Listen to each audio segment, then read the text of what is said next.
Le diable ne réussira pas dans ses entreprises, ni dans ce qu'il a prévu de faire. Il n'arrivera pas à nous faire taire non plus. Il n'arrivera pas à nous museler. Amen. Nous parlons des choses, nous mettons en lumière ce que les ténèbres préparent. Mais tout ce que je peux dire, c'est que le diable est dans toutes sortes de stratégies. Mais en Jésus, nous sommes vainqueurs. Il veut nous freiner, il veut nous empêcher de manifester notre foi. Mais je crois que c'est parce qu'il y a un grand réveil qui approche. On ne peut pas vivre le réveil sans avoir des combats, sans avoir des luttes. Ce n'est pas possible. Donc c'est pourquoi il y a des luttes, il y a des combats qui accompagnent en fin de compte la dimension du réveil. Ce soir, j'ai un grand message pour vous, pour nous. Un message, j'espère, qui va être profond par la présence du Saint-Esprit. Un message qui est important. Et on va prier maintenant tout de suite pour ça, pour ce thème, pour ce message, qui en fait ne provoque pas la jalousie du Seigneur. On va prier. Père, nous voulons te remercier. Nous voulons te glorifier, Saint-Esprit. Nous voulons prendre toute la mesure de la parole de vérité. Nous ne voulons pas rester inconscients de tes préceptes. Nous ne voulons pas rester neutres, mais nous voulons nous engager. Nous voulons être bouillants pour toi. Père, merci de manifester ta parole ce soir dans nos cœurs, dans nos vies, mais surtout que ta vérité prenne toute la place en nous, afin que tout esprit d'erreur, toute hérésie soit brisé de nos vies au nom de Jésus-Christ. Père, tu as dit, vous connaîtrez la vérité. La vérité vous affranchira. Nous ne pouvons pas être libres sans connaître. Alors merci pour la puissance de la connaissance qui va se manifester aujourd'hui même à travers ce message. Oui, Père, je peux voir qu'il y a une gloire qui arrive. Parce que chaque fois que ta parole est prêchée, ceux qui la saisissent reçoivent prophétiquement des choses qui réengagent leur vie avec toi et qui manifestent la puissance de ta gloire. Père, merci pour tes desseins parfaits. Merci pour l'onction du Saint-Esprit. Car sans elle, nous serions appauvris, amoindris. Mais tu as amené les richesses du royaume céleste en nous. Amen. Tu as amené les richesses de la parole en nous. Et pour ça, Père, nous sommes comblés. Alors ce soir encore, nous voulons te remercier et nous demandons à ton esprit seul d'avoir toutes les commandes et tout le pouvoir. Moi-même, je m'écarte derrière ta parole et je te laisse prendre toute la place afin qu'elle soit diffusée selon ton envie, selon ton désir, selon ta volonté. Au nom de Jésus-Christ, amen. Et on peut acclamer la parole de Dieu ce soir. Amen. Donc j'ai dit, mon thème de ce soir, c'est « Ne provoque pas la jalousie du Seigneur ». Comme nous disons, vous savez, la jalousie humaine est quelque chose de très mauvais. La jalousie est un péché. Dieu ne nous demande pas d'être jaloux, hein, mes amis. Ne sois pas jaloux de ton frère, ne sois pas jaloux de ta sœur, ne sois pas jaloux de quelqu'un qui a plus de choses que toi. Ne sois pas jaloux de quelqu'un qui réussit mieux que toi. Probablement que si quelqu'un réussit mieux que toi, c'est qu'il y a quelque chose que tu n'as pas fait, que lui il fait, que tu dois chercher à faire. Mais nous allons parler de la jalousie de Dieu. Mes amis, notre Dieu est jaloux. Parfois. Et c'est pourquoi le thème, c'est « Ne provoque pas la jalousie de Dieu ». Quand en fait nous provoquons la jalousie de Dieu, nous provoquons sa colère. Et je crois que nul n'a envie de, je ne sais pas qui d'entre vous, mais en tout cas pas moi, je n'ai pas envie en tout cas de côtoyer la colère de Dieu, je vous dis ça. Je n'ai pas envie que Dieu soit en colère contre moi. Je préfère savoir que le diable est en colère contre moi, mais pas Dieu. Si Dieu est en colère contre moi, même, mes amis, le diable n'est rien à côté. Donc, c'est pourquoi il y a des principes bibliques qui sont importants pour nous permettre de ne pas exciter la colère, la jalousie en tout cas, exciter la jalousie de Dieu. Et là où en plus c'est plus, je dirais plus subtil et très important, c'est que dans l'Ancien Testament, je ne vais pas dire ils avaient une faveur. Ce serait exagéré que je dise ils avaient une faveur, parce que quand on a été terrassé par Dieu, ce n'est pas une faveur. Mais je dis ils avaient une faveur, c'est quoi? C'est que la jalousie de Dieu se manifestait tout de suite. Ça veut dire qu'à partir du moment, vous savez, le peuple qui suivait Moïse là, à partir du moment où ils avaient réussi à rendre Dieu jaloux et exciter sa colère, ils étaient morts. Le problème, c'est que aujourd'hui, là maintenant, par la grâce, parce que nous avons reçu le Seigneur Jésus-Christ, Dieu est jaloux sans qu'on sache, mais il ne manifeste pas encore sa colère envers nous. Pourquoi? Parce qu'en fait, sa colère va se manifester après. C'est pourquoi la manière dont tu vas mourir est très importante. La façon dont tu vas décéder est très importante. Tu n'as pas intérêt à décéder à un moment où Dieu est en colère contre toi. Tu n'as pas intérêt à décéder à un moment où Dieu est jaloux par rapport à quelque chose que tu fais. Ça, c'est très, très problématique. Tu dois décéder et que Dieu est en paix avec toi. Quand il te regarde, il dit, lui là, c'est bon. Je suis tranquille. Donc, on va voir ensemble comment on fait pour ne pas provoquer la jalousie de Dieu. C'est-à-dire ne pas exciter sa colère. C'est-à-dire s'assurer que pendant tout le temps de mon pèlerinage sur la terre, je sais que ma façon de marcher avec Dieu, mais surtout d'honorer le Saint-Esprit, parce que vous verrez que c'est la façon dont nous allons honorer le Saint-Esprit qui va faire que Dieu sera en paix avec nous finalement. Pourquoi? Parce que le Saint-Esprit est la chose la plus belle que Dieu nous ait donnée. Et donc si nous n'en prenons pas soin, si nous ne sommes pas respectueux envers lui, si nous n'avons aucun respect pour les affaires de Dieu, pour les choses de Dieu, nous courons le risque de savoir que Dieu est jaloux à cause de son esprit, car Dieu chérit son esprit. Dieu chérit son esprit. Quand vous dites à votre femme, ma chérie, la même façon dont vous dites chérie, Dieu dit à son esprit, mon chéri.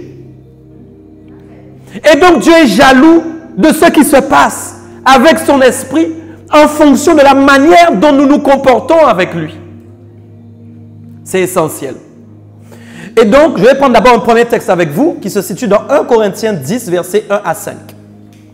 1 Corinthiens 10, versets 1 à 5. Donc, vous qui êtes chez vous, vous pourrez prendre la parole de Dieu. Nous allons travailler ça ensemble. Ce texte est très important. Ce soir, prends ton stylo, prends ton cahier. On va aller dans la parole, on va aller dans des choses très profondes ce soir, par la grâce de Dieu. Regardez bien ce que le texte dit d'abord au verset 1 à 5. Il dit, mais frères, je ne veux pas que vous ignoriez que nos pères ont tous été sous la nuée, qu'ils ont tous passé au travers de la mer, qu'ils ont tous été baptisés en Moïse dans la nuée et dans la mer, qu'ils ont tous mangé le même aliment spirituel et qu'ils ont tous bu le même breuvage spirituel, car ils buvaient à un rocher spirituel qui les suivait et ce rocher était Christ. Vous voyez bien, on va définir d'abord au début du texte ce que cette population a vécu. Et on se rend compte ici, là, en lisant ici, que ce peuple dont nous parlons, qui est en fin de compte, le peuple hébreu, le peuple juif qui suivait Moïse, a vécu des choses incroyables. Ils disent en fait qu'ils étaient dans le spirituel. Ils naviguaient dans le spirituel. Ça veut dire qu'ils ne naviguaient pas dans le naturel. Est-ce que quelqu'un est avec moi? Ils n'étaient pas en train de vivre dans le naturel. Quand tu commences à lire ce que Dieu a fait avec le peuple qui est sorti d'Égypte, tu vas voir que depuis le moment même, avant même qu'ils soient libérés, Dieu a commencé à manifester le surnaturel. Il a envoyé des fléaux auprès de Pharaon.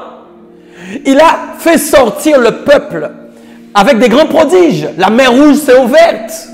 Quand ils sont passés, il y avait une nuée encore qui les accompagnait. Est-ce que vous êtes là? Un feu, mes amis, non. Donc, ils n'étaient pas dans le naturel. Ils étaient dans le surnaturel. C'est pourquoi la Bible dit il va parler en fait, ils ont mangé le même aliment spirituel. Il va dire, ils ont bu un breuvage spirituel. Pourquoi? Parce qu'ils étaient connectés à un rocher spirituel.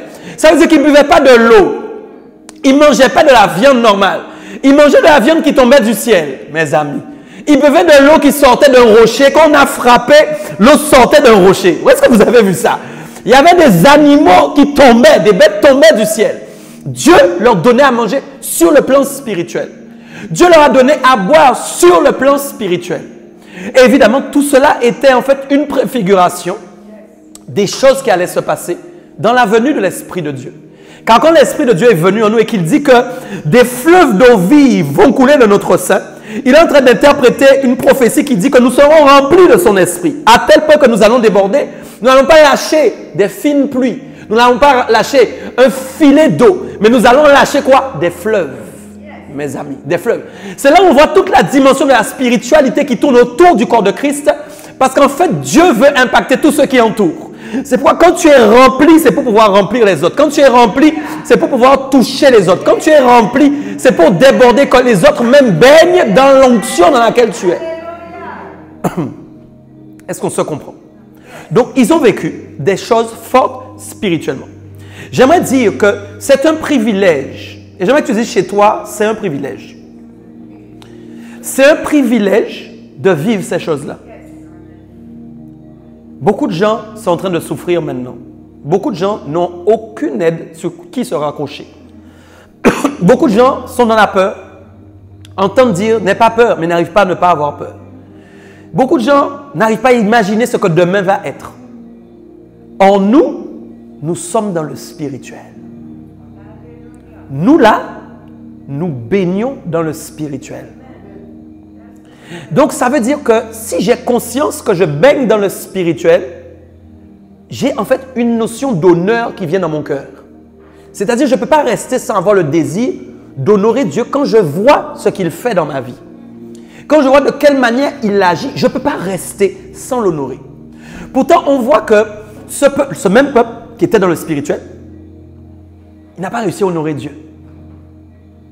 Quand maintenant viennent les moments d'épreuve où Dieu commence à l'éprouver pour finalement voir s'il est capable d'honorer ce que Dieu donne, on se rend compte qu'il est incapable. On voit donc qu'il y a une ambivalence dans son cœur. Est-ce que vous comprenez? D'un côté, son cœur dit Dieu est grand quand Dieu leur donne des choses. Mais quand d'un coup, les choses deviennent difficiles, il ne croit plus en Dieu. Regardez ça. J'aimerais vous dire que chaque chose que Dieu vous donne, Dieu chérit cette chose. Et cette chose qu'il chérit, il va voir de quelle manière, en tout cas, il va vous mettre à l'épreuve pour voir de quelle façon, finalement, vous aussi, vous chérissez ce qu'il vous a donné. J'aimerais dire que si Dieu chérit, moi aussi, je dois chérir. Et donc, forcément, si moi-même, je ne chéris pas comme Dieu chérit lui-même, je me trouve moi-même dans une position qui peut m'amener en confrontation avec Dieu. C'est pourquoi il y a des gens qui sont en confrontation avec Dieu sans le savoir. C'est pourquoi il y a des gens qui prient et n'obtiennent pas ce qu'ils demandent. C'est pourquoi il y a des gens qui font des projets n'arrivent pas au bout. Parce qu'en fait, ils sont en confrontation avec Dieu sans s'en rendre compte. Ma prière maintenant, c'est qu'au moment où ce message est prêché, que les gens qui écoutent maintenant, si vous êtes confrontés à Dieu sans le savoir, je prie maintenant au nom de Jésus, que vous puissiez vous rendre compte que vous êtes en confrontation avec Dieu sans vous rendre compte de ça. Alors je continue, je ne suis pas encore dans le vif du sujet, on va arriver. Verset 5, il dit quelque chose d'important. Mais la plupart d'entre eux, la plupart, ça veut dire pas tous, mais la plupart, ça veut dire une grosse quantité. Et c'est là où on voit, vous pouvez voir déjà que depuis à l'époque, Dieu était très au courant du cœur de son peuple parce qu'il ira à dire ça dans l'Ancien Testament. Mais quand on prend le Nouveau Testament, on voit qu'il y a beaucoup d'appelés mais peu d'élus. Et on voit ici que là encore, que c'est écrit, mais la plupart d'entre eux ne furent point agréables à Dieu. Ça veut dire que mes amis, c'est triste à dire, hein, mais le pourcentage de personnes qui plaisent à Dieu est faible. C'est très problématique. Le pourcentage de personnes qui plaisent à Dieu, je ne connais pas le pourcentage, mais il est faible. Et donc, toi qui entends ça, tu dois avoir comme une colère sainte. Quelque chose qui te motive, qui doit te dire non, je ne peux pas faire partie de ceux qui sont en grand nombre, mais je dois être dans le petit reste. Si tu dois savoir où tu dois te placer aujourd'hui, tu dois être dans les petits restes. Ce n'est pas dans le nombre que ça compte. Mais ton cœur, hein, je ne parle pas dans le monde visible. Dans le monde visible, pour être dans une église de 1000 membres, on ne va pas dire aux 1000 membres de partir. Mais je parle de ton cœur, où est-ce qu'il est? Est-ce qu'il est dans la foule ou est-ce qu'il est dans le cocon de ceux qui ont décidé de plaire à Dieu? Il va dire une chose donc. Il va dire la plupart d'entre eux n'ont pas réussi à être agréables au Seigneur. Pourquoi? Pourquoi ils n'ont pas été agréables? La Bible dit qu'ils ont péri dans le désert, mes amis. C'est-à-dire que Dieu les a fait périr parce qu'ils n'ont pas été agréables. Non, mais je ne sais pas si on s'entend bien. Écoutez, quand on dit aux gens, par exemple, ne soyez pas impudiques, ne soyez pas menteurs, ne soyez pas voleurs, ne soyez pas etc. Ça, vite, les gens comprennent ça. Et ils disent, ok, si je fais ces choses-là, bien que des fois ils les fassent quand même, mais si je fais ces choses-là, je peux mourir. Mais maintenant, quand tu lis simplement, ils ont péri parce qu'ils n'ont pas été agréables. La question qu'il faut se poser, qu'est-ce que Dieu trouve agréable? Finalement, qu'est-ce que Dieu trouve agréable? Agréable en grec, qui se dit yodokeo, écoutez bien, veut dire affection, prendre plaisir, trouver bon, bien vouloir, plaire, agréable, aimer, décider, agréer. Donc dans le texte, il dit que la plupart d'entre eux ne l'ont pas affectionné. La plupart d'entre eux n'ont pas pris plaisir en lui. La plupart d'entre eux ne l'ont pas trouvé bon.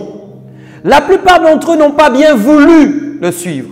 La plupart d'entre eux n'ont pas voulu lui plaire. La plupart d'entre eux n'ont pas voulu l'aimer.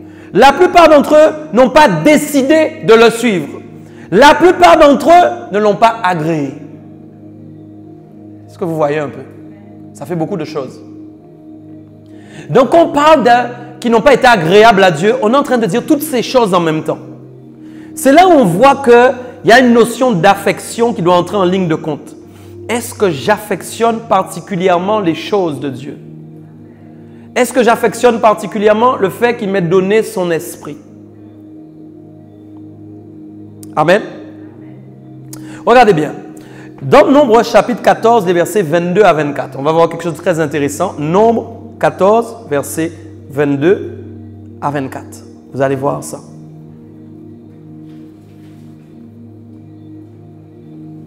Il a dit une chose. Tous ceux qui ont vu ma gloire et les prodiges que j'ai faits en Égypte et dans le désert. Vous êtes là? Tous ceux qui ont vu ma gloire et les prodiges que j'ai faits. Donc Dieu dit, il y a des gens qui ont vu ma gloire, il y a des gens qui ont vu des prodiges. Et il dit donc tous ceux qui ont vu ça, mais qui m'ont tenté déjà 10 fois. Et soyons ensemble un peu, messieurs, c'est là où on voit le caractère de Dieu. Quand nous péchons par exemple 20 fois, 30 fois, 40 fois, Dieu par grâce encore, Dieu dit, hein, 7 fois le juste tombe, mais le juste, hein, pas l'injuste. Mais 7 fois je le relève. Nous appuyons sur cette parole en disant, waouh, Dieu est tellement bon, 7 fois. Mais Dieu a chiffré le nombre de fois où le peuple avait le droit de le tenter. Mes amis, non, Dieu a chiffré, a estimé, lui en tout cas, le nombre de fois où ce peuple-là avait le droit de le tenter. Et il a dit, à partir du moment où ils m'ont tenté 10 fois, et ils ont fait une deuxième chose, ils n'ont pas écouté ma voix. Il y a deux choses qui s'associent. La première, ils l'ont tenté. La deuxième, ils n'ont pas écouté sa voix. Est-ce qu'on est d'accord? J'aimerais d'abord vous dire qu'est-ce que ça veut dire tenter en hébreu. Tenter en hébreu, ça veut dire mettre à l'épreuve. Donc quand Dieu dit qu'ils l'ont tenté 10 fois, il est en train de dire qu'ils l'ont mis à l'épreuve. Regardez bien quelque chose. La Bible dit que Dieu lui-même nous met à l'épreuve. Nous sommes éprouvés. Vous êtes là? Dieu nous éprouve. Dieu nous éprouve pourquoi? Pour voir réellement si nous sommes attachés à lui. Donc si moi je mets Dieu à l'épreuve, qu'est-ce que je suis en train de faire? Si quand Dieu me met à l'épreuve, il vient constater si je suis attaché à lui. Si moi je le mets à l'épreuve, vous savez ce que je fais? Je viens constater en fait s'il est toujours capable d'agir. Ça veut dire que si je le mets à l'épreuve, je ne suis pas convaincu qu'il peut agir. Donc en gros, je dis, je ne suis pas convaincu qu'il est attaché à moi.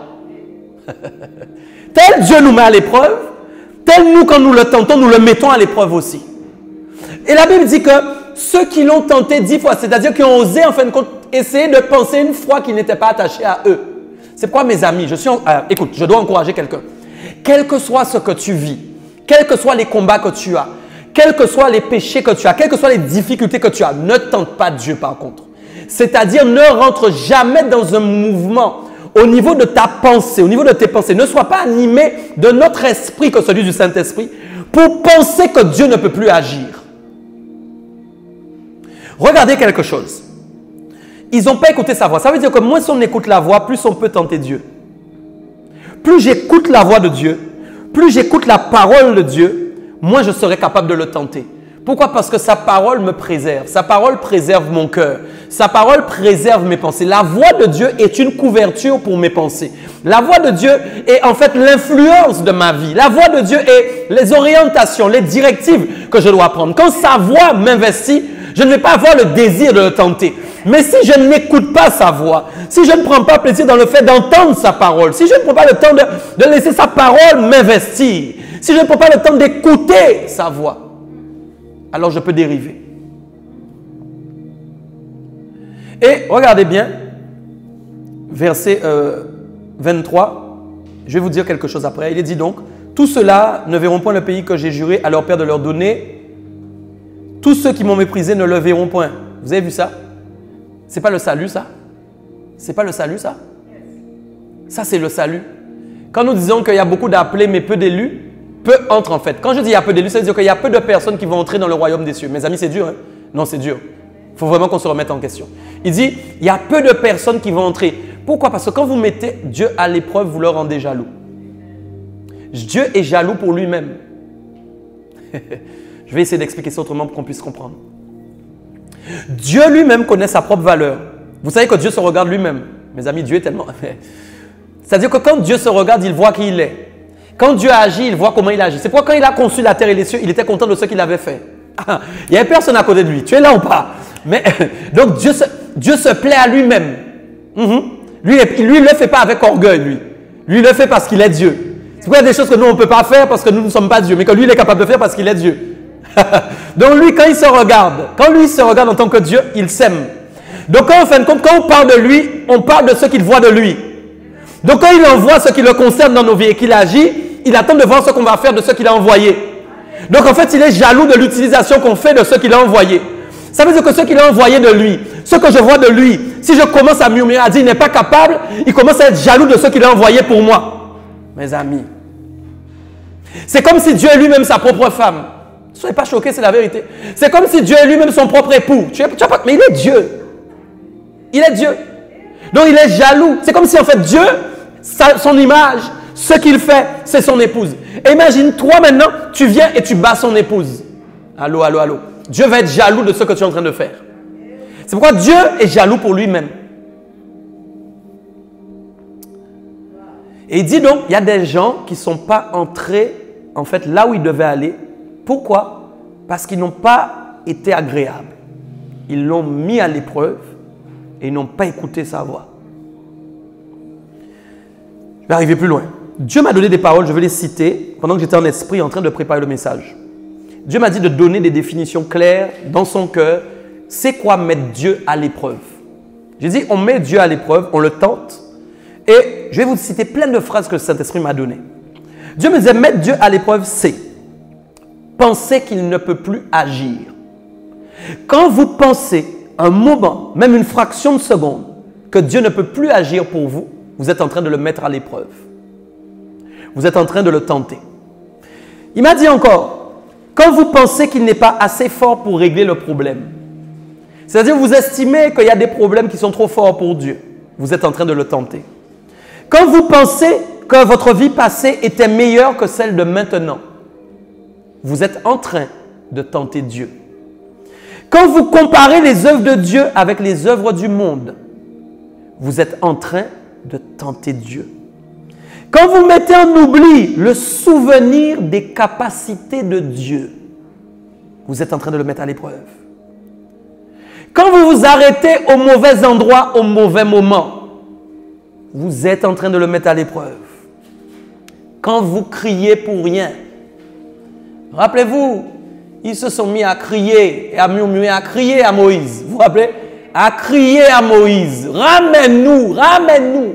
Il me disait, vous criez pour rien. Vous êtes en train de le mettre à l'épreuve. Quand vous faites du bruit sans être récompensé, mes amis, il ne peut pas vous récompenser. Vous êtes en train de le mettre à l'épreuve. Quand vous le déshonorez, vous le mettez à l'épreuve.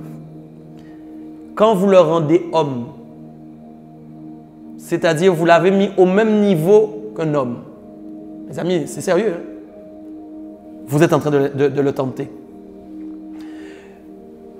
Quand vous imitez la paranoïa humaine, vous savez, quand les gens sont paranoïaques, ça ne va plus, rien ne va plus. Vous êtes en train de le tenter.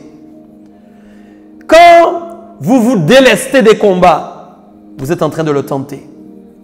Quand vous vous laissez submerger par la folie du monde, vous êtes en train de le tenter.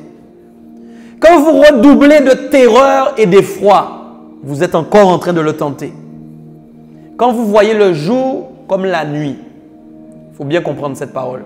Quand vous voyez le jour, c'est-à-dire vous voyez la lumière, mais vous dites c'est la nuit, vous êtes en train de le tenter. Quand vous multipliez des paroles vaines, vous êtes en train de le tenter. Quand vous vous avouez vaincu, vous êtes en train de le tenter. Dieu nous parle ce soir. Donc, toutes ces choses que nous venons de citer, Dieu n'aime pas ça. C'est pourquoi nous avons depuis plus de mois, 2 mois, nous sommes dans la force du vainqueur. Regardez bien, Dieu a même donné un chant. Dieu a même donné un chant pour la saison. Ça, c'est fort.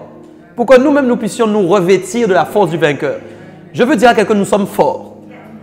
Nous ne sommes pas faibles. Non, c'est pas nous sommes faibles pour devenir forts. Ça, oui, c'est biblique. Mais nous sommes forts par la puissance de Dieu. Vous devez faire confiance à Dieu. Ne le rendez pas jaloux. Ne le rendez pas jaloux. N'excitez pas sa colère. Je n'ai pas terminé. Ce n'est pas fini. Je vais arriver sur un point qui va être le point qui va découler même du message maintenant. Très important. Donc, j'ai dit au verset 23 qu'il a dit que tout cela, Nombre 12, donc Nombre 14, 23, je suis toujours dans le même texte. Il a dit, tout cela ne verront point le pays que j'ai juré à leur père de leur donner. Tous ceux qui m'ont méprisé ne le verront point. Je vais donner une parole qui peut choquer les gens. Dieu a, en relisant ça cet après-midi, je disais, Seigneur, mais mon Dieu, mais c'est vrai. Il faut beaucoup de sagesse pour dire ça.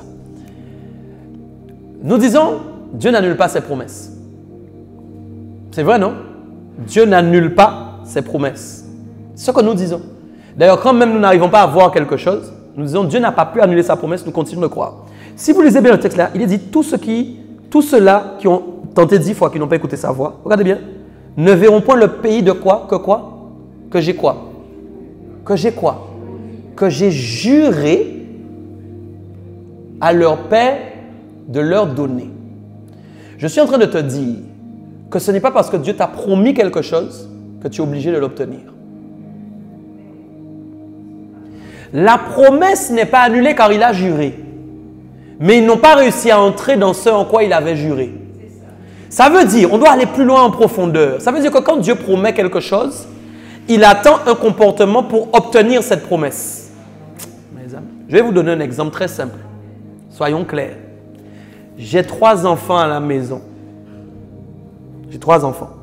Je dis aux enfants, je vous jure que si vous me ramenez tous les 3 un A, je vous donne 6 cadeaux chacun à Noël. J'ai juré, j'ai promis. Mais j'ai soumis une condition. J'ai dit, si vous me ramenez un A. Si maintenant les 3 viennent, 2 amènent un A et 1 amène un C. Je pose une question. Est-ce que parce qu'il n'a pas eu le cadeau, la promesse a été annulée? Elle n'a pas été annulée. Mais il n'est pas entré dans la promesse. C'est pourquoi la Bible parle d'entrer dans les promesses. Beaucoup de gens doivent comprendre ça ce soir. Quand en fait on tente Dieu sans arrêt, quand en fait on n'a pas une vie honorable envers Dieu, quand en fait on est constamment dans un comportement qui ne plaît pas à Dieu, on ne peut pas entrer dans les promesses. C'est pourquoi chaque promesse que Dieu a faite sur ta vie a une porte d'entrée par laquelle tu dois passer. Mais la chose qu'il y a, c'est que tu ne peux pas entrer par cette porte-là n'importe comment. Il y a une attitude qui correspond à la porte d'entrée pour entrer dans la promesse et pour y arriver et y accéder et devenir bénéficiaire. C'est très important. Donc c'est pourquoi il dit, la plupart ne sont pas entrés, mais ils ont péri dans le désert. Je suis en train de parler du salut. Je suis en train de te dire que dans tout ce qu'il a dit, la façon dont tu n'as pas le droit de le mettre à l'épreuve, c'est la manière dont il est en train d'expliquer que tu dois vivre pour t'assurer que tu lui plais et que tu lui es agréable. C'est pas fini. Verset 24, toujours dans le même texte. Il dit, et parce que mon serviteur Caleb, un serviteur,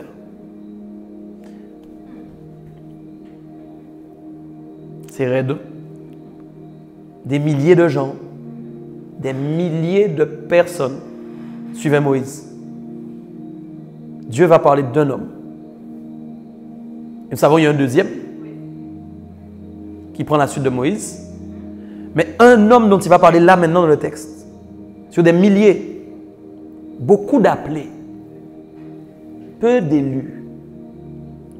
Tu dois en fin de compte comprendre que si Dieu, si tu es en train de résister avec Dieu, tu es en train de résister avec ton élection. Tu es en train toi-même de buter au niveau de ton élection. C'est pourquoi tu dois te mettre dans le clan des élus. Je n'ai pas fini, regardez bien.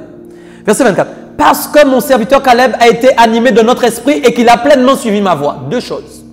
Dieu va dire Caleb a fait deux choses que les autres n'ont pas fait. Les autres ont fait quoi? Ils ont tenté Dieu 10 fois, ils n'ont pas écouté la voix de Dieu. Deux choses. Caleb va faire deux choses qui vont remplacer les deux choses que les autres n'ont pas fait. La Bible dit premièrement, il a été animé de notre esprit. Mes amis, on va couler. Il a été animé de notre esprit et il a pleinement suivi ma voie. Mais s'il n'est pas animé de notre esprit, il ne peut pas suivre pleinement la voie de Dieu. Tu ne peux pas suivre la voie de Dieu car la voie de Dieu est compliquée. Enfin non, elle n'est pas compliquée. Mais charnellement parlant, sur le plan de la chair, elle n'est pas simple. C'est là où je dois bien parler. Si je veux suivre le chemin des voies droites par la chair, je ne vais pas arriver. J'ai donc besoin d'un autre esprit. On est d'accord? Caleb n'avait pas reçu le Saint-Esprit. Mais la Bible dit qu'il a été animé de notre esprit. C'est là où je veux que vous compreniez que dans l'Ancien Testament, l'Esprit de Dieu se mouvait, il était déjà là. Il pouvait animer l'esprit d'un homme. La personne n'avait pas encore reçu, n'était pas remplie, mais il pouvait animer l'esprit de l'homme. Il pouvait le recouvrir de sa présence. Donc l'animation, c'est-à-dire le mouvement de l'esprit accaparait cet homme pour le conduire dans des voies qui étaient différentes. Mais il fallait-il encore qu'il ait disposé sa vie pour se soumettre à Dieu totalement et pour faire sa volonté. Car en fin de compte, le peuple qui a péri dans le désert ne s'est pas soumis à Dieu. Impossible pour l'Esprit de Dieu de les animer pour les amener ailleurs. Quand l'animation est un mouvement, c'est pourquoi quand nous avons pneuma qui remplit l'air du pneu, image que je suis en train de donner, symbole qui dit que c'est un mouvement qui nous permet d'avancer, de rouler. Est-ce que tu es là? Quand l'Esprit de Dieu, quand nous commençons à parler de mouvement, nous sommes en train de dire que l'Esprit qui habite en moi n'habite pas seulement pour habiter, mais il habite pour animer mon esprit, pour que je puisse suivre des voies qui sont différentes de celles que j'ai l'habitude de suivre habituellement. C'est ça la réalité. Je ne suis pas appelé à suivre les voies que j'avais l'habitude de suivre. Et donc il dit à ce moment-là, lui il a été animé de notre esprit et ça lui a permis de suivre. J'aime beaucoup le mot pleinement. Pleinement ça veut dire qu'il n'y a aucun moment où il est sorti de la voie. Pleinement ça veut dire qu'il a rempli en fait le chemin. Il a rempli la route. Il a accédé totalement aux choses. Mais on va aller. Et donc il va dire, je le ferai entrer dans le pays où il est allé et ses descendants le posséderont. Voilà. Regardez bien, j'aime la parole de Dieu. Prophétique. Je le ferai entrer dans le pays, repentez-vous et soyez baptisés pour le pardon de vos péchés, et ses descendants le posséderont. Et repentez-vous et soyez baptisés pour le pardon de vos péchés, vous recevrez le Saint-Esprit. C'est une promesse pour vous et pour vos enfants. Vos enfants, ses descendants, le posséderont. C'est pourquoi le pays où coule le lait et le miel est une préfiguration du royaume nouveau qui va venir, dans lequel nous allons régner, et nos enfants doivent entrer aussi. Tu dois le déclarer. Tes enfants doivent te suivre. Il n'y a aucun enfant que tu as qui doit se perdre. Mais sois un bon père. Sois une bonne mère qui n'excite pas la jalousie de Dieu sans cesse. Et que Dieu, en fait, tu ne sais pas, est en colère constamment avec toi sans que tu le saches. Vous savez, la grâce est bonne, mais elle peut être dangereuse pour les gens qui ont les yeux fermés. La grâce est bonne, mais elle peut être dangereuse pour les gens qui restent les yeux fermés. Pourquoi? Parce qu'on utilise la grâce sans se soucier de savoir si Dieu est en colère ou pas. La grâce est grâce, Dieu ne peut pas l'annuler. La grâce existe, elle ne peut pas devenir inexistante. J'en bénéficie par Christ. Christ est mon intercesseur, il intercède dans ma faveur. Mais ça ne fait pas c'est pas parce qu'il le fait, c'est pas parce qu'il y a la grâce que Dieu ne peut pas être en colère avec moi. C'est pourquoi nous devons comprendre toute la dimension trinitaire. Dieu reste toujours Dieu, même s'il y a l'esprit. Mes amis, bon enfin.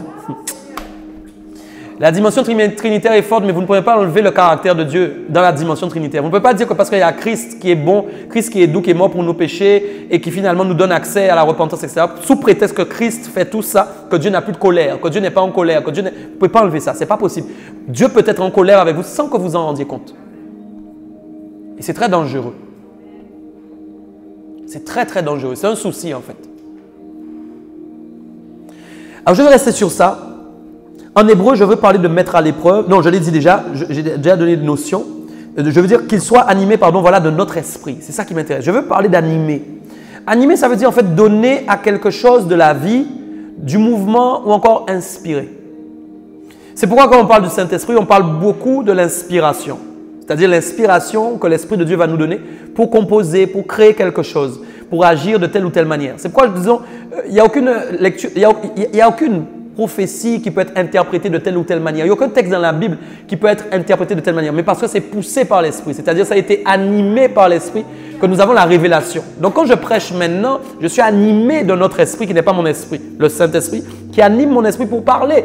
Mais c'est poussé par l'Esprit que nous sommes en train de concevoir maintenant une vérité qui entre dans nos cœurs parce que l'Esprit lui-même est en train de la concevoir à travers la parole de Dieu. Donc nous devons comprendre que ce mouvement spirituel, ce mouvement de l'Esprit est bon pour nous. Et donc quand le Saint-Esprit est venu pour nous, parce que nous sommes plus loin que Caleb, l'Esprit de Dieu habite en nous. Nous sommes maintenant remplis du Saint-Esprit.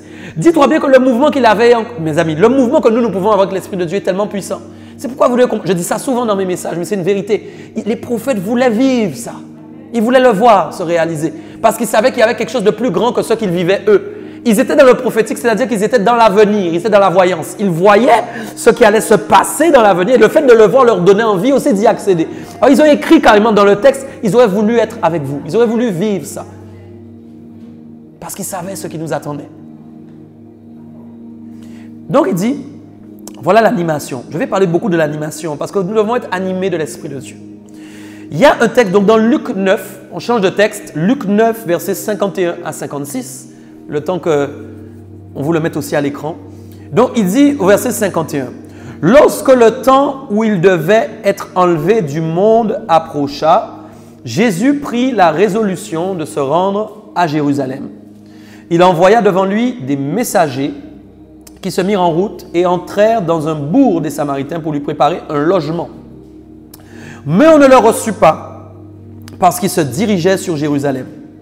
Les disciples, Jacques et Jean, voyant cela dire, « Seigneur, veux-tu que nous commandions que le feu descende du ciel et les consume ?» Jésus se retourna vers eux et les réprimanda, disant, « Vous ne savez pas de quel esprit vous êtes animés, car le Fils de l'homme est venu non pour perdre les âmes des hommes, mais pour les sauver. » Et ils allèrent dans un autre bourg. J'aime beaucoup ce texte. Jacques et Jean suivent Christ déjà depuis un moment. Ça veut dire qu'ils ont appris à côtoyer l'esprit qui anime Christ. Et soyons bibliques. Quand nous parlons de l'esprit qui anime Christ à ce moment-là dans la Bible, nous ne sommes pas en train de parler seulement du moment où il est dans le Jourdain, l'Esprit de Dieu descend comme une colombe. Jésus est déjà passé 40 jours dans le désert. Il a été tenté par le diable. Et quand il sort, la Bible dit « revêtu de puissance ». Autrement dit, il est déjà entré dans son ministère et dans son appel. Au départ où il avait reçu l'Esprit de Dieu qu'il a rempli, il a commencé maintenant à être recouvert. Il a eu le manteau. Donc ça veut dire que comme maintenant les disciples commencent à le côtoyer, commencent à marcher avec eux, eux-mêmes l'Esprit qui anime là, qui est en train de se mouvoir autour de Christ, les anime aussi. C'est pourquoi quand Jésus est en train de les enseigner, mes amis, quand Jésus est en train de les enseigner comme ça, il est en train de donner la parole, l'Esprit qui anime Christ commence à les animer aussi. Donc ça veut dire qu'ils ont commencé eux-mêmes à être animés, malgré que cet esprit n'était pas encore donné, mais à cause de Christ qui est présent, l'Esprit qui est en lui les anime. Donc ça veut dire qu'ils ont l'habitude eux-mêmes d'être animés d'un esprit qui est l'Esprit de Dieu, qui les pousse eux-mêmes à faire la volonté de Dieu selon les enseignements et principes que Christ va leur donner. Mais on voit qu'à ce moment-là, ils ont un problème. Regardez bien. La Bible dit qu'on n'a pas reçu Jésus. Et en fait, il s'est passé une chose. Ils se sont mis en colère. Chaque fois que tu te mets en colère, tu déconnectes l'animation du Saint-Esprit et tu te connectes avec l'animation de notre esprit. Chaque fois qu'il y a une situation, c'est pourquoi j'aimerais vous dire que le diable est très stratégique et qu'il aime mettre en place sur votre sentier des situations. Le diable n'est pas intéressé par la conclusion finalement tout le temps, mais il est intéressé d'abord par le départ des choses. Parce qu'il sait que ceux qui embrayent vont, de toute façon, sont déjà pris.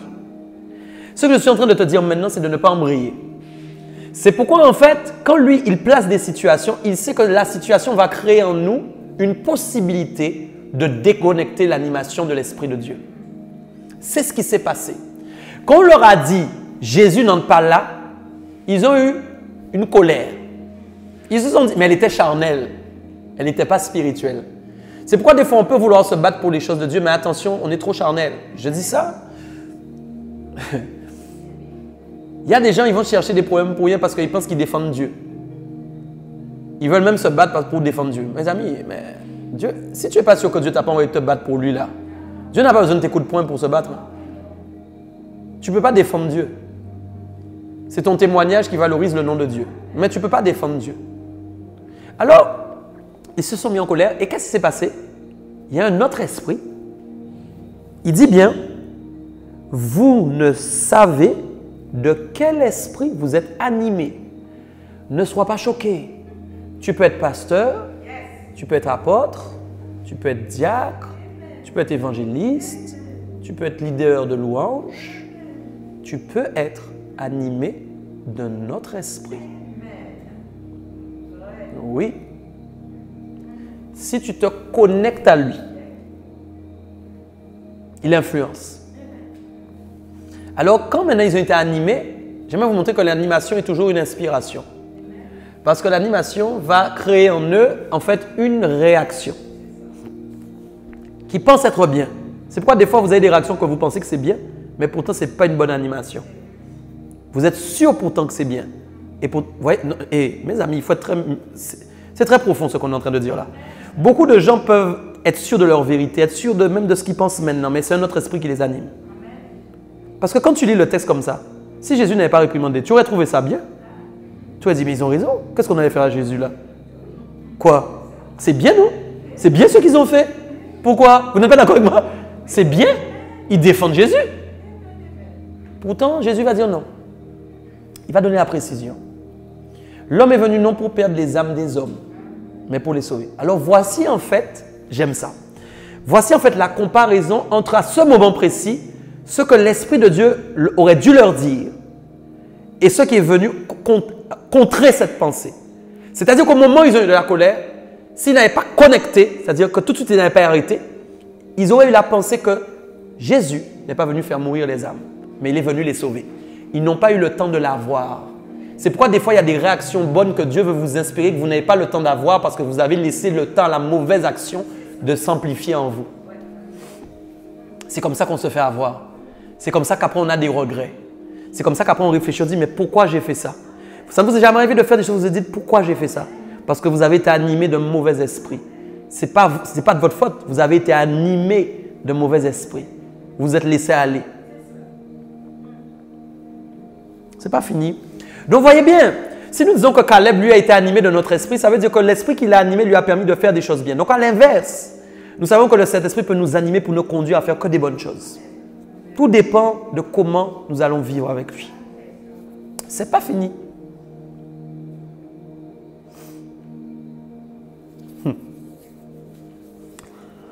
Jacques 4,5 va soulever quelque chose de très profond. Il va dire, croyez-vous que l'Écriture parle en vain? C'est avec jalousie que Dieu chérit l'Esprit qu'il a fait habiter en nous. On va détailler ça avec des images. Il faut que les gens comprennent. Vous êtes avec moi? Ok, on peut dire amen, des acclamations pour le Seigneur ce soir. C'est bien que les gens acclament Dieu chez eux. Écoutez, regardez bien. Regardez bien quelque chose. C'est avec jalousie que Dieu chérit l'Esprit qu'il a fait habiter en nous. Je vais dire mieux. Pourquoi vous devez vraiment avoir la profondeur? C'est avec jalousie, écoutez bien ce que je dis, que Dieu chérit l'animation qu'il a mis en vous. Nous allons dire souvent, il chérit l'Esprit. C'est ce que je disais tout à l'heure. Ça veut dire qu'il a donné le Saint-Esprit. Mais j'aimerais te dire, bon, on va dire ça autrement. Si moi maintenant, là, je te donne une voiture, d'accord? Magnifique, neuve, etc. Quand je viens chez toi, je vois la voiture garée. Je la vois brillante, nettoyée, propre. Chaque fois que je viens, je vois ça. Je dis, waouh, je suis très content en fait de comment il prend soin de ce que je lui ai donné. Ça, c'est la carrosserie que je vois. OK? Maintenant, je viens un jour par hasard et puis j'arrive, la voiture est ouverte. Et quand je regarde, elle est toujours propre, elle est toujours brillante. Mais quand je regarde à l'intérieur, je vois que les sièges sont troués. Je vois que la boîte de vitesse est arrachée. Je vois qu'il y a à manger partout. Là, maintenant, je vais commencer à me dire, mais attends. C'est dans cet état-là, cette voiture-là à laquelle je tenais, C'est dans cet état-là qu'il a mis. Moi, maintenant, je dis maintenant, écoute-moi bien. Rends-moi mes clés. Rends-moi mes clés. Et je pars avec ma voiture. Vous m'avez suivi ou pas? Vous m'avez suivi? Maintenant, je vous dis autre chose. Il donne l'Esprit de Dieu. C'est la carrosserie. Tu es là ou pas? Mais Dieu ne compte pas que sur la carrosserie. Dieu compte sur tout ce qu'il a à l'intérieur. Ce que je vais appeler l'intérieur, c'est le mouvement. Le mouvement du Saint-Esprit, l'animation du Saint-Esprit. Ça veut dire en fait que j'honore pas seulement l'Esprit de Dieu, mais j'honore la dimension dans laquelle il veut m'animer. Donc quand Dieu est jaloux parce qu'il chérit son esprit, il chérit aussi tout ce que tu vas faire avec lui. Ça veut dire, écoutez-moi bien, si chaque fois qu'il m'anime, je lui dis tais-toi. Si chaque fois en fait que je viens pour avoir une mauvaise réaction, je sais que c'est pas bien, il me dit non, je lui dis tais-toi. Je suis en train de mépriser l'animation du Saint-Esprit en moi. Je suis moi-même en train de déshonorer ce que Dieu chérit le plus, son esprit avec tout ce qu'il m'a donné. Est-ce qu'on se comprend bien? C'est très mauvais. On est ensemble? Donc il dit, regardez bien. C'est quoi il dit? C'est avec jalousie que Dieu chérit l'esprit qu'il a fait. Vous êtes avec, il aurait pu dire, c'est avec amour que Dieu chérit l'esprit. C'est avec patience. Non, ce n'est pas le mot. C'est avec jalousie. Vous n'avez jamais vu que quand quelqu'un est jaloux, il peut aller jusqu'au meurtre sur la terre? Vous n'avez jamais vu ça? Quand quelqu'un est jaloux, il peut faire n'importe quoi. Donc ça veut dire, c'est ce qui a fait que Dieu a tué combien de personnes dans le désert? Parce que Dieu chérit ce qu'il donne. Mais heureusement, il ne voulait pas tuer en réalité. Ce qu'il veut, c'est que son peuple soit sauvé. C'est pourquoi il a envoyé Christ. Pour que Christ puisse le faire. Est-ce que vous comprenez? Donc si nous encore, maintenant qu'il a envoyé Christ, pour que nous ne soyons pas morts comme eux, ils mouraient dans le désert, mais nous méprisons maintenant encore le Saint-Esprit, ça va être pire. Vous savez que c'est écrit? Que notre jugement sera plus sévère que ceux qui... Mais c'est sérieux? Que ceux qui ont précédé?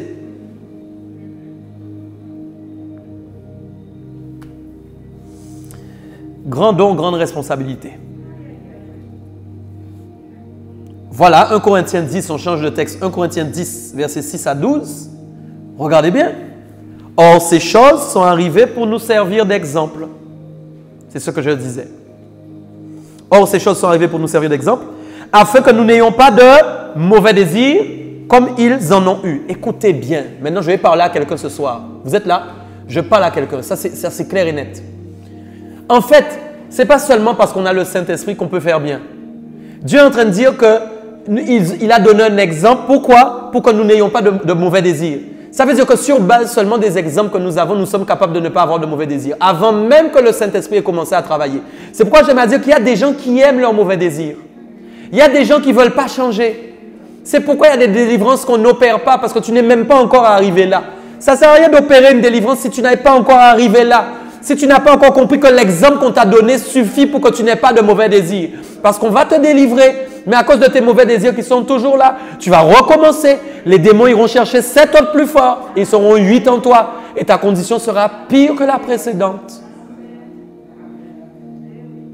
L'exemple qu'on te donne et le fait que tu comprennes que Dieu est jaloux de l'esprit qu'il t'a donné est largement suffisant pour te donner envie de ne plus avoir de mauvais désirs.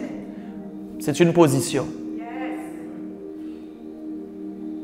C'est pourquoi il y a des gens qui se reposent sur des faux principes en disant « j'arrive pas ». C'est pas « mon cas est plus grave ». Ma vie est plus difficile. C'est faux. C'est parce que vous n'avez pas conscience de l'exemple qui vous a été donné. Vous n'avez pas conscience que Dieu peut être jaloux. C'est pas fini.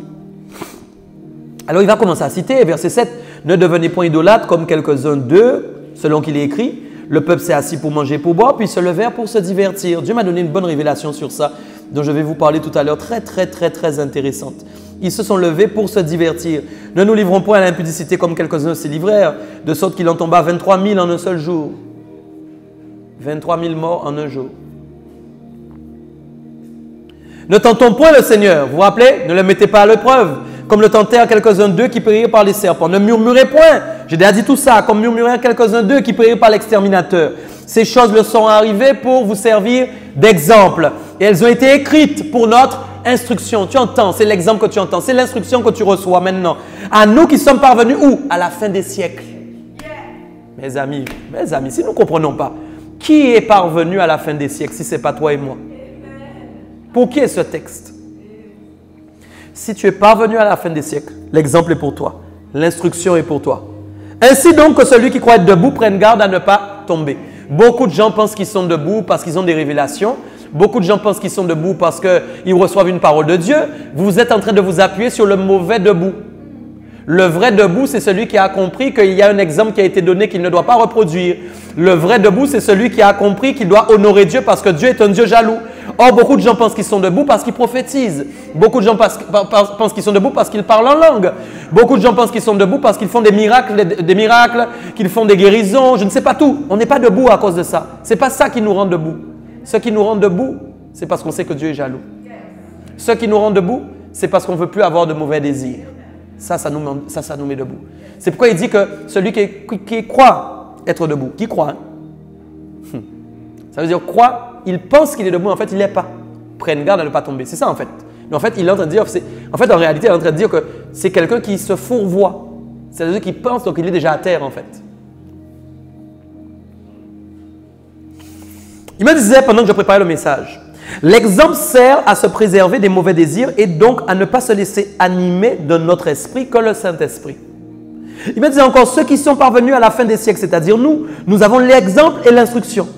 Donc prends garde pour rester debout. Il y a 3 choses qui apparaissent aussi dans le texte. Ça, c'est rapide. Hein? Mais d'abord, il dit il y a les idolâtres. Deuxièmement, il dit il y a les impudiques. Troisièmement, il dit il y a les murmures. Il me disait les 3 dimensions correspondent à 3 autres dimensions. L'adoration, le temple, la foi et l'honneur. J'explique. Quand il dit vous ne devez pas être idolâtre, il est en train de parler d'adoration. S'il y a une idole dans votre vie, vous êtes en train d'adorer autre chose que Dieu. Quand il dit n'allez pas vers l'impudicité, il est en train de parler du corps. Il parle en fait du temple qui le reçoit. Tu es là? Quand il parle maintenant, en fait, il dit en fait après, ne tentons point, pardon, il y a 4 dimensions. Ne tentons point, il est en train de parler de la foi. J'ai dit c'est éprouver Dieu, c'est-à-dire je ne crois plus que Dieu est capable. Et quand enfin il parle de murmure, il est en train de parler de l'honneur. Parce qu'en fait, quand je murmure, je suis en train de déshonorer Dieu. C'est pourquoi il y a 4 dimensions ici dans le texte qui sont révélées, que vous devez comprendre. Vous devez adorer Dieu. Vous devez respecter le temple du Saint-Esprit, vous devez avoir la foi et vous devez honorer le Seigneur. C'est ce qui vous permettra de ne pas être idolâtre, c'est ce qui vous permettra de ne pas être impudique, c'est ce qui vous permettra de ne pas tenter le Seigneur, c'est ce qui vous permettra de ne pas murmurer. C'est pourquoi j'aime bien dire qu'il faut renverser les choses. Ok. 1 Corinthiens 10:13, autre texte, nous dit « Aucune tentation ne vous est survenue qui n'ait été humaine, et Dieu qui est fidèle ne permettra pas que vous soyez tentés au-delà de vos forces, mais avec la tentation, il préparera aussi le moyen d'en sortir afin que vous puissiez la supporter. » Vous êtes là avec moi? J'aimerais te dire que Dieu est grand. Pourquoi je parle de la tentation ici? Parce que la tentation, c'est quoi? C'est une mise à l'épreuve. Ok? Dieu a dit tout à l'heure, vous ne devez pas le tenter lui. Mais Dieu dit, nous aussi, nous avons des tentations. C'est-à-dire, nous avons nous-mêmes des mises à l'épreuve. Il dit, tout ce en quoi nous sommes tentés, c'est dans notre chair. C'est pendant notre vie humaine. Ok? Mais Dieu dit quoi? Il ne permettra pas que tu sois mis à l'épreuve au-delà de tes forces. Allô? Ça veut dire en fin de compte que Dieu a mis lui-même déjà une limite aux tentations que tu dois recevoir. Et il dit donc, mais avec la tentation, la mise à l'épreuve, il va aussi préparer le moyen que tu en sortes. Ça veut dire que chaque fois que tu es tenté, Dieu te donne une force pour que tu ne sois plus jamais tenté dans ce domaine. C'est une accumulation de force que Dieu est en train de cumuler pour que tu sois résistant à la tentation pour toujours. C'est pourquoi il dit, il va préparer le moyen d'en sortir pour que tu puisses la supporter. Donc je suis en train de dire que quand l'Esprit de Dieu nous anime, amen, il nous anime en fait pour que nous puissions supporter la tentation. Pourquoi? Parce qu'en fait là, Jacques et Jean ont été tentés, mais ils n'ont pas supporté. Ils n'ont pas supporté, donc ils ont quoi? Ils ont consommé. Est-ce que vous comprenez bien? Mais Dieu dit, chaque fois qu'ils sont tentés, ils reçoivent une leçon. Tu comprends ce que je veux te dire? Et chaque fois, la leçon qu'ils apprennent est en train de les préparer à supporter. C'est pourquoi il y a des choses que vous allez vivre dans votre vie personnelle. Là, je parle à des gens. Il y a des dimensions qui se répètent. Des fois, vous ne comprenez pas pourquoi ça se répète. Parce que Dieu est en train de préparer le chemin de la sortie. Mais vous n'avez pas saisi que chaque fois que c'était arrivé, c'était une occasion de comprendre ce que Dieu est en train de vous expliquer. Dieu est en train de vous donner une explication pour ne pas reproduire la chose. C'est pourquoi moi-même, il m'est arrivé parfois de tomber plusieurs fois au niveau d'une même tentation. Mais je comprenais que je n'étais pas encore assez fort. Mais quand j'ai accaparé cette parole, qu'elle a fait un réma en moi, vous devez comprendre. Quand j'ai compris qu'un jour, Dieu est en train de me préparer à sortir de la tentation. Il est en train de me préparer à résister à l'épreuve. Alors, chaque fois que je suis tombé, je ne me suis pas mis à pleurer. Mais je me suis relevé tout de suite parce que j'ai dit, oui, je suis tombé, mais il m'a appris en tombant là où je ne dois plus tomber. Et je comprends qu'à chaque fois que ça arrive, il est en train de me préparer dans le chemin parce qu'il a dit, la tentation que j'ai n'ira pas au-delà de mes forces. Elle ne sera pas au-delà de ce que je suis capable de supporter ou de porter. Parce que Dieu ne veut pas que je le rende jaloux. Donc Dieu est en train de m'apprendre à résister pour que je lui plaise, pour que je sois agréable. C'est ça l'école de Dieu. C'est ça qui est magnifique. C'est pourquoi des fois, au lieu de pleurer sur votre sort, comprenez que Dieu est en train de vous apprendre quelque chose qui vous prépare à résister à la tentation et qui vous rendra agréable à Dieu. Car lui-même prépare la résistance à la tentation pour que vous lui soyez agréable. Car il sait que si vous ne supportez pas, vous serez désagréable. Donc il faut que vous puissiez supporter les tentations par lesquelles vous passez. Il faut. Amen. 2 Pierre 2,9 donne une révélation aussi très importante. Il dit que le Seigneur s'est délivré de l'épreuve les hommes pieux et préserver les injustes pour être punis au jour du jugement. Ça veut dire qu'il faut bien comprendre que le Seigneur s'est délivré de l'épreuve les hommes pieux. C'est important. Là, on a une autre révélation. L'épreuve, la tentation, Dieu arrive à travailler avec les gens qui ont décidé d'être pieux. Pieux, c'est quoi? C'est tout simplement des gens qui honorent et qui révèrent Dieu. Ça revient à ce qu'on disait tout à l'heure. Vous voyez un peu là, j'aimerais que vous compreniez bien les choses. On doit bien se suivre ce soir. C'est assez... Wow. Dieu, en fait, Dieu met plus en lumière le cœur pieux que là où le cœur pieux n'a pas résisté. Je vais essayer de dire ça autrement. Si la personne n'est pas pieuse, c'est-à-dire qu'elle n'honore pas Dieu, mais qu'en fait, dans ses épreuves, elle tombe tout le temps, elle ne plaira pas à Dieu. C'est-à-dire que le futur décrit par le caractère de cette personne n'est pas bon.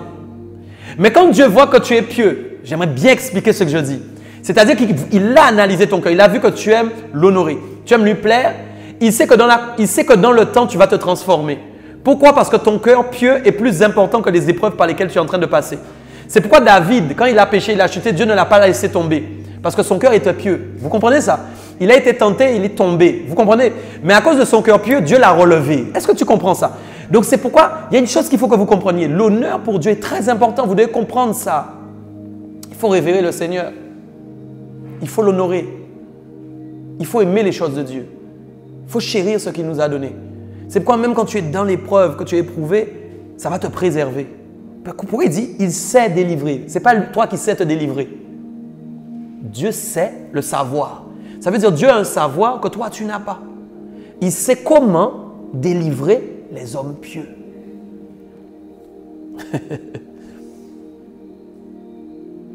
Donc si tu veux résister, tu dois aussi travailler sur ta manière d'agir avec Dieu. Ta relation. Pieux, vous savez en grec, ça veut dire respectueux et fidèle. Donc quand nous parlons en fait de personnes pieuses, nous parlons de personnes qui sont fidèles et qui sont respectueuses envers Dieu.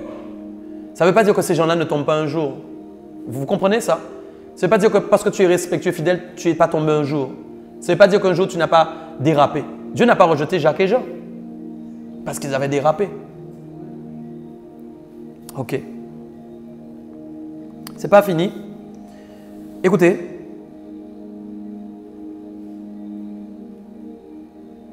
1 Corinthiens 10, 14, je disais, donc c'est pourquoi mes bien-aimés fiez l'idolâtrie. 1 Corinthiens 10, 14 à 22. Je parle comme à des hommes intelligents. Jugez vous-même de ce que je dis. La coupe de bénédiction que nous bénissons, n'est-elle pas la communion au sang de Christ? Quand vous prenez le vin là qu'on a pris tout à l'heure, vous êtes là? Vous communiez avec Christ, non? Derrière, il va dire, le pain que nous rompons n'est-il pas communion au corps? Quand nous mangeons le pain, nous communions avec le corps. Regardez bien. Quand je mange le pain comme j'ai mangé tout à l'heure, dans le monde spirituel, je ne vois pas, mais je suis en communion avec le corps de Jésus. La communion, ça veut dire que nous faisons un. Je suis en train d'entrer en Christ, Christ est en train d'entrer en moi. Il dit donc, quand je bois le vin, pareil, je suis en communion avec le sang. Ok, verset 17. Puisqu'il y a un seul pain, nous qui sommes plusieurs, nous formons un seul corps. Amen. Un seul pain qui est Christ, mais nous sommes plusieurs, nous formons le corps de Christ, le pain de Christ. Ça va? Il dit donc, Nous formons un seul corps car nous participons tous à un même pain. Quand nous sommes tous là connectés, en train de prendre le pain, nous participons à un même pain qui nous communie avec le corps de Christ. Et il dit, verset 18, « Voyez les Israélites selon la chair. Ceux qui mangent les victimes ne sont-ils pas en communion avec l'autel? S'ils mangent un oiseau qu'ils ont tué sur l'autel, ils sont en communion. » Est-ce qu'on est d'accord? Avec quoi? Ceux qui mangent les victimes ne sont-ils pas en communion avec l'autel? Question. Regardez, verset 19. « Que dis-je donc? Que la viande sacrifiée aux idoles est quelque chose ou qu'une idole est quelque chose? Nullement. Ni la viande sacrifiée, ni l'idole n'est quelque chose. Elle n'est rien. Mais il dit, verset 20, regardez bien, « Je dis que ce qu'on sacrifie, on le sacrifie à des démons et non à Dieu. » Donc en fait, quand il sacrifie la poule sur l'autel, la poule va choquer parce que c'est laid.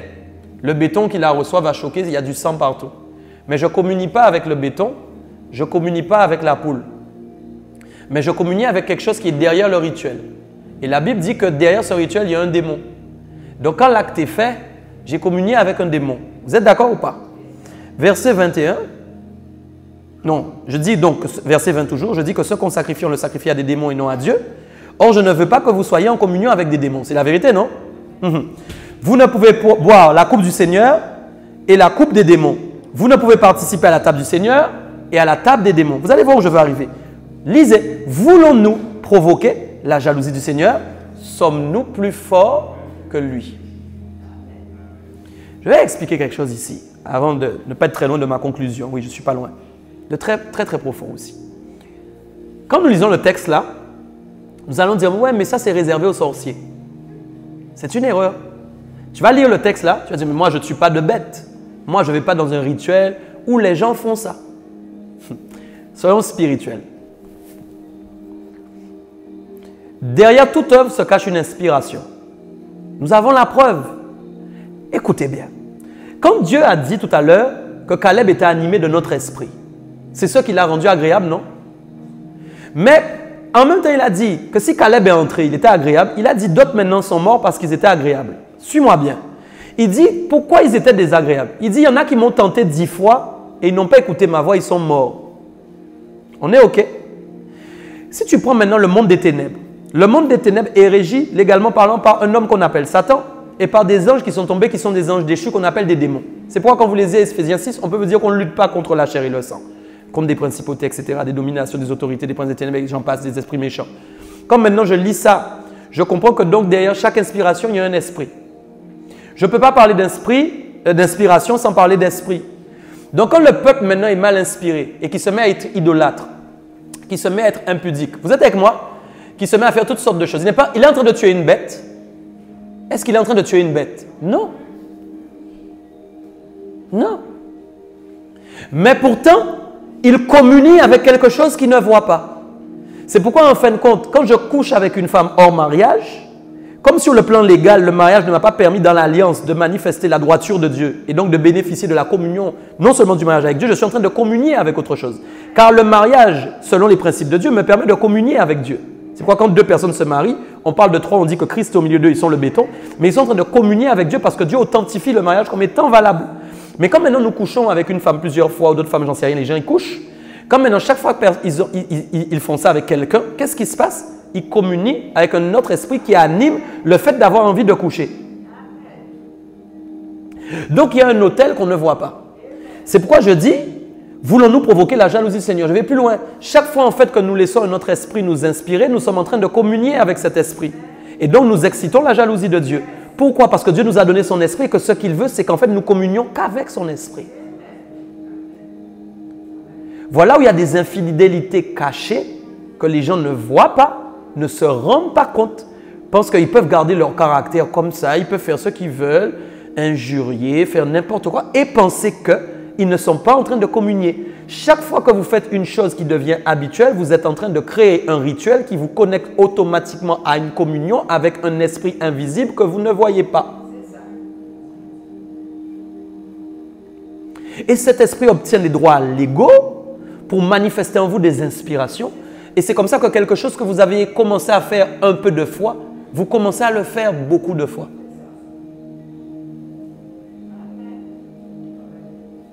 C'est pourquoi je disais au début du message, nous devons avoir le désir à cause de l'instruction et de l'exemple. Ça, c'est ce que tu dois regarder. Beaucoup de gens s'appuient seulement sur le Saint-Esprit et disent, mais si l'Esprit n'a pas encore fait l'œuvre en moi, c'est que ce n'est pas encore fini. Mais il n'a pas le désir de changer. Il n'a pas le désir d'écouter l'instruction. Il ne prend pas garde à l'exemple qui a été donné. Mais il dit juste, l'Esprit de Dieu va faire. Beaucoup de gens prient, l'Esprit va faire, mon frère. L'Esprit va faire. Et alors, il préfère aller quoi? Dans les réunions où il y a onction prophétique. Dans les réunions où il y a Esprit de Dieu qui va se mouvoir. Dans les réunions où on va baigner dans l'Esprit. On va baigner. Alors, eux, maintenant, ils viennent sans regarder l'exemple. Il vient sans prendre conscience qu'il doit changer de désir, mais tout ce qui compte, c'est qu'il baigne. Quand il baigne maintenant, il est rempli. Il sort rempli du Saint-Esprit. Il est content. C'était une réunion mémorable. C'était une réunion extraordinaire. Mais quand la semaine se termine, il est déjà aigri. Il est vide. Alors, il attend la prochaine réunion où il y aura encore baignade pour aller se baigner. Il attend encore la prochaine conférence pour aller à la prochaine conférence. Et il fait toutes les églises de la Guadeloupe pour savoir là où il y a un prophète qui a plus d'onction, là où il y a un apôtre qui a plus d'onction. Mes amis, attention, c'est pourquoi il faut avoir beaucoup de discernement des esprits. Je suis dans un message profond. Quand on est en train de parler à ayez le discernement des esprits, là je suis dedans, là. Je suis en train de te montrer la clé. C'est l'animation de l'esprit. Il y a des choses niveau animation que les gens ne voient pas. Moi, je suis capable de les voir. Sans même que la personne ait fait la chose, je vois déjà l'animation, je la ressens. Parce que l'esprit qui anime la personne est là, je peux ressentir qu'il y a quelque chose qui ne va pas. Tu comprends ce que je veux dire? C'est là où je parle, je n'ai pas besoin de voir l'action des ténèbres parce que le ressenti que j'ai est lié à l'animation. Toi-même, mes amis, c'est sérieux. Donc, on est en train de parler de choses profondes. On est en train de dire que les gens qui sont en train d'écouter ce message ce soir doivent prendre conscience qu'il y a une instruction qui a été donnée ce soir. Il y a un exemple qui a été donné. Tu dois te mettre à genoux ce soir et dire, mais je comprends qu'il y a une instruction. Je comprends. Ce n'est pas l'esprit seulement. Non, c'est vrai. J'admets que je me suis trop appuyé sur d'autres choses que sur l'essentiel. Je dois revenir à l'essentiel. Où est mon cœur dans tout ça? Où est le désir de mon cœur? Je termine.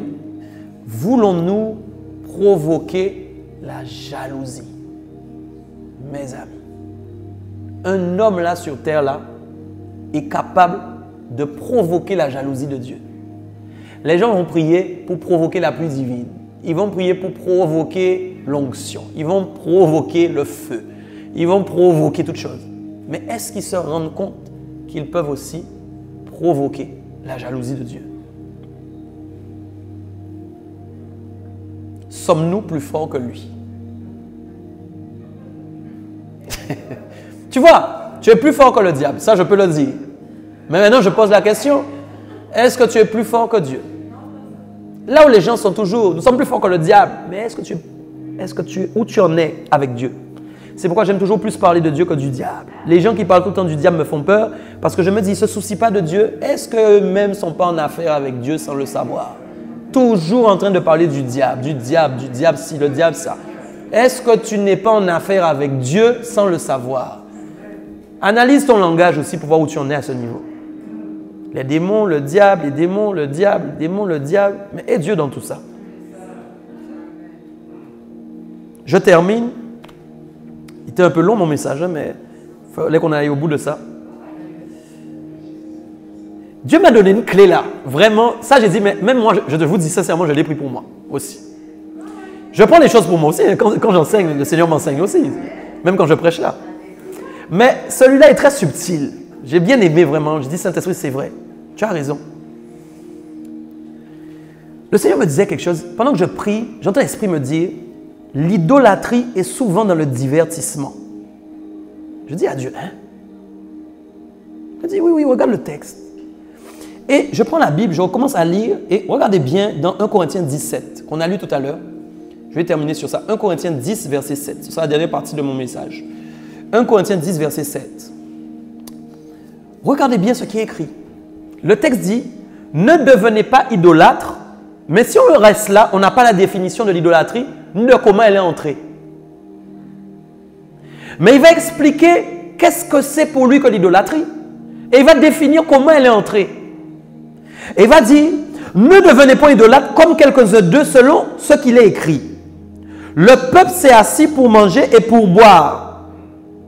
Puis ils se sont levés pour se divertir. J'ai dit, OK. Le divertissement, ça n'a rien de mauvais. Qu'est-ce que c'est se divertir? On va entrer. J'ai aimé cette partie-là. Le Seigneur me disait, le divertissement vient souvent dans les moments de relaxation et de repos. Et il me disait, la chair réclame la pause et fait naître des désirs liés à la relaxation, nous faisant oublier que Dieu nous regarde toujours. J'ai dit, why? J'ai dit, why? Quand les gens ont commencé à se divertir, ils ont oublié que Dieu les regardait. C'est pour ça que quand les gens vont en boîte de nuit, ils sont en train de wélélé, de danser, ils ne pensent à rien. Parce que le divertissement, quel que soit danser, tout ce que tu veux, on pourrait même dire même aller à la plage, faire des grillades, tout ce qu'on veut. Il y a une ambiance dans le divertissement qui nous fait oublier certaines choses. Mais ce qui m'a plu dans ce que le Saint-Esprit me disait, c'est qu'il me disait que la chair réclame la pause. Et j'ai dit, mais c'est vrai. Quand on commence à être fatigué, vous savez, on a besoin de pause, on a besoin de vacances. Parce qu'en fait, eux là, vous savez que c'était des vacances qu'ils avaient pris. Quand Moïse est monté, il ne le voit pas redescendre. C'est vacances. mais ce sont les vacances. Le chef n'est pas là. C'est pourquoi vous n'avez jamais remarqué que dans les entreprises, moi je me rappelle de quelque chose. Écoute, soyons francs, moi je suis sincère, j'aime bien prendre pour les gens à leur place. Quand vous voyez qu'on me disait que le chef ne venait pas, on t'est content. La manière dont tu travailles n'est pas la même. Bon, ça c'était quand j'étais dans le monde, bien sûr. Mais la manière dont les gens travaillent, quand le chef est là, quand il n'est pas là, je vous dis, allez filmer. Allez filmer en caméra cachée. Vous allez voir, les gens ne travaillent pas du tout de la même manière. Du tout. Ils vont téléphoner. Ceux qui n'ont pas l'habitude de faire. Ils vont recevoir des SMS. Ils vont être sur WhatsApp. Ceux qui n'ont pas l'habitude de faire. Ils vont travailler moins. Alors quand ils ont commencé à voir qu'ils... Donc, pourquoi? Le chef ne peut pas les voir. Mais là où ils ont un problème, c'est qu'ils ne savaient pas que le chef avait mis une caméra. Qu'ils ne savaient pas. Alors quand le chef est revenu une semaine après, il a fait une réunion de travail. Il a sorti son iPad. Il a dit, je dois vous montrer quelque chose. Et il a commencé à leur montrer les vidéos de la semaine. Les gens ont les yeux comme ça. Ils ont cru que le chef n'était plus là.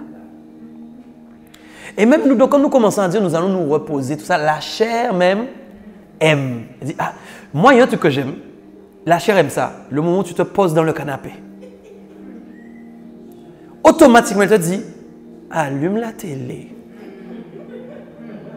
Et quand tu as mis la télé, prends un petit paquet de chips. Est-ce que tu comprends? La chair a des désirs. Je ne suis pas en train de dire, tu ne peux pas faire ça. On se comprend dans ce que je suis en train de dire. Mais de divertissement en divertissement, de jour en jour, les choses s'enchaînent. Les choses s'enchaînent. Et c'est à ce moment-là qu'ils ont commencé à se divertir. Ils ont commencé même à faire veau d'or. Ils ont commencé, il fallait voir quelque chose. Ils ont commencé à danser. Ils ont commencé à boire. Tu me suis ou pas? C'est pourquoi le dernier passage que je vais prendre, c'est le passage clé. Qui est dans 1 Corinthiens 10, 23, qui dit « Tout est permis, mais tout n'est pas utile. Tout est permis, mais tout n'édifie pas. » Alors je vais voir avec toi. C'est ça qui est beau avec Dieu. Voici la vraie liberté. Dieu te permet tout ce que tu veux. Tu peux faire ta moto, tu peux faire des croisières, tu peux, je ne sais pas, faire du jet ski comme moi je fais, j'aime ça. Tu peux faire tout ce que tu veux. Tout est permis. Dieu est fort, hein? C'est là où nous voyons que nous ne sommes pas dans la religion. La religion, c'est l'interdiction. Dieu est pas... Mais Dieu t'a dit, tout est permis. Mais écoute, même des boucles d'oreilles si tu veux. Tout est permis. Mettre des tatouages. Tout est permis. Tout est permis. Les Américains l'ont bien compris. Tout est permis. Maintenant, la question, c'est que dans ton divertissement, il va rajouter une chose. Il y a des choses qui sont inutiles. Donc la question, est-ce que quand je mets des boucles d'oreilles, c'est utile? Est-ce que quand je mets des tatouages, explique-moi l'utilité. Allez, on prend le concours. Allez, j'aimerais faire ça. Quelle est l'utilité? J'ai déjà demandé aux gens qui ont mis des tatouages. La plupart d'entre eux, vous savez ceux qui me disent, je regrette de l'avoir fait. Mais quand tu leur demandes l'utilité même, dis-leur de te donner l'utilité. Ils ne vont pas te donner. Tu vas voir, aucun d'entre eux ne pourra te donner une réponse où tu vas dire, ah ouais, il m'a convaincu. Aucun ne pourra te dire, pour décorer, je ne sais pas, ça habille mon corps. Je suis unique. Ah ça, quand tu vas vieillir, tu seras unique. Hein? Parce que j'ai déjà vu des pofléteries avec des tatouages. Et mon ami, je peux te dire, c'est pas très beau. On dirait une purée avec des dessins. Alors, je peux t'assurer, c'est pas très beau. C'est beau quand on est jeune, mais quand on est vieux, c'est pas beau. Alors, tout n'est pas utile. Donc, c'est la première chose. Maintenant, il va dire autre chose. Tout ne construit pas. Tout ne me rend pas meilleur en tant que temple du Saint-Esprit. Tout ne me bâtit pas. C'est là où nous voyons que la définition de Dieu de tout ce qui est permis, ça concerne des choses qui sont utiles et qui nous bâtissent. Et c'est là où nous rentrons en contradiction avec les gens qui sont charnels et qui vont dire que nous sommes trop spirituels. Voilà pourquoi des fois, selon l'esprit qui anime chacun, on ne peut pas se comprendre. Parce que quand tu es là, toi, et c'est là que je suis, et c'est là que je veux que nous soyons aussi, beaucoup de chrétiens même ne vont pas te comprendre. Beaucoup d'appelés, peu d'élus. Alors si on ne te comprend pas, on s'en fout. Pas grave, je préfère qu'on ne me comprenne pas, qu'on m'appelle TTS. Mais je sais pourquoi. Parce que les charnels vont dire que tu es trop spirituel. Les charnels vont dire que tu ne connais pas Dieu. Les charnels vont dire, ah oui, vous êtes trop, vous croyez tout connaître, vous croyez tout savoir, vous croyez tout. C'est ça que les charnels vont te dire. Parce qu'ils ne sont pas dans cette dimension. Ils ne sont pas dans cette dimension. Je parle de chrétiens, je ne parle pas de païens. Ils ne sont pas dans cette dimension. Choisis ton camp. Choisis ton camp. Personne ne t'oblige. Choisis ton camp. Maintenant, je finis la conclusion. Ça va? Je peux? La conclusion. J'ai aimé cette conclusion-là que Dieu m'a donnée aujourd'hui. Il me disait, le problème en fait des chrétiens, c'est qu'ils veulent entrer dans le repos et se divertir de la mauvaise façon. Quand on veut entrer dans le repos réellement, c'est Matthieu 28, 30. C'est en fait, venez à moi, vous tous qui êtes fatigués et chargés. Je vous donnerai du repos. Voici la vérité. Beaucoup de chrétiens cherchent le repos uniquement dans le divertissement. C'est-à-dire, ils sont fatigués. J'ai connu ça un moment, il fallait que j'aille tout le temps ailleurs pour pouvoir régler mes problèmes. Quand j'ai vu que j'allais trop ailleurs et que mes problèmes restaient là, beaucoup de chrétiens, je vais partir en voyage, je vais aller à l'hôtel. Et ils pensent que quand ils reviennent, en fait, les problèmes sont finis. Vous n'êtes jamais entré dans le repos, mais vous allez dans d'autres repos. Ok, donc je disais, entrez dans le repos. Ok, entrez dans le repos du Seigneur. Et après, vous pouvez vous divertir, hein, tout m'est permis. Amen. Mais soyez prudents. Je crois qu'on peut acclamer le Seigneur ce soir. Amen. Amen. Ok.